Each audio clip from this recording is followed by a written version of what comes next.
J.K. Rowling is a never-ending vault of stories, so it's no surprise that her fortune is similar.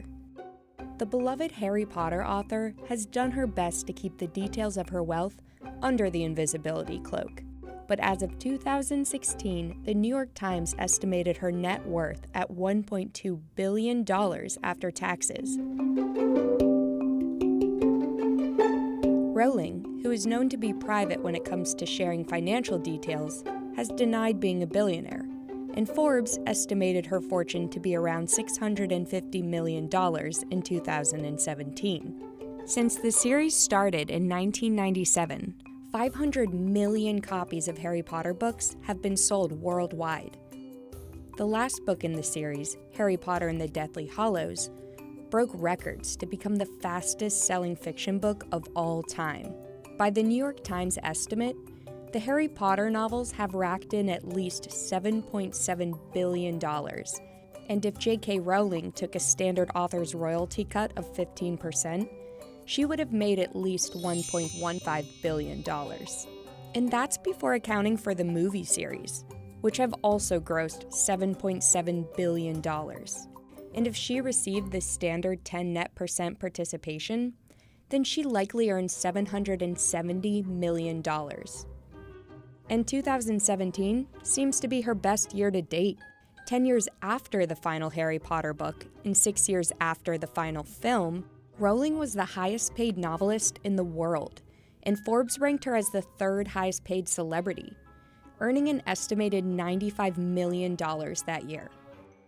In 2018, she earned another $54 million, so it's safe to say she hasn't lost any steam. Rowling kept her fans reading and watching with the production and script release of Harry Potter and the Cursed Child in London and New York, and the 2 Fantastic Beasts movies.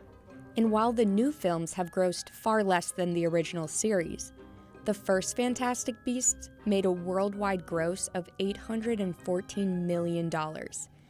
By Forbes' estimate, Rowling still received $10 million for the Less Love spin-off. Her magical wizarding world has also been expanded through Universal Parks and Resorts Harry Potter attractions in Orlando, LA, and Japan. Forbes estimates Rowling's received low double-digit millions from the parks. And she's released an entirely new book series under the author name Robert Galbraith. The first 3 Comrade Strike books have sold 1.2 million copies, earning $9.9 million. Additionally, Rowling launched her self-proclaimed digital heart of J.K. Rowling's Wizarding World website, Pottermore, in April 2012. Pottermore brought in $19 million in revenue in 2016 through multiple partnerships to sell ebooks and audiobooks. Despite her huge success, Rowling's path to a magical fortune took more than a snap of her fingers. In an interview, Rowling told Jon Stewart that she spent a few years living in the UK with government assistance as a single mother, barely avoiding homelessness. After her success, she says she's now happy to stay in the UK and pay Britain's top tax rate of 45%. Discussing taxes, Rowling said, "I'm indebted to the welfare state. When my life hit rock bottom, the safety net was there to break the fall." Taxes aren't the only way Rowling pays back. Her charitable donations over the years have reached at least $150 million. Rowling founded the Anne Rowling Regenerative Neurology Clinic at the University of Edinburgh with a $16 million contribution.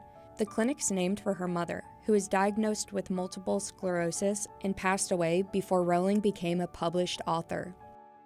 She's founded an international children's rights organization, the Loomis Foundation, as well as the Volant Charitable Trust to alleviate social deprivation across Scotland. But it's worth asking, how does the author treat herself? Well, she owns homes in Edinburgh, Perthshire, and Kensington. Rowling sold her 19th century Victorian mansion in 2012 for over $3.6 million. She and her husband, Neil Murray, had 2 interlinked Hogwarts-like treehouses for their children built in the yard of their Edinburgh home for about $330,000. The couple had to apply for planning permission in order to knock down a $1.3 million house next door to make room for the treehouse. And with countless movie premieres to attend, Rowling splurges on designer dresses, like this spring 2011 Oscar de la Renta gown. With a third Fantastic Beasts movie set for a 2020 release, and surely more lucrative projects on the horizon, it seems J.K. Rowling and her fortune aren't going to disappear.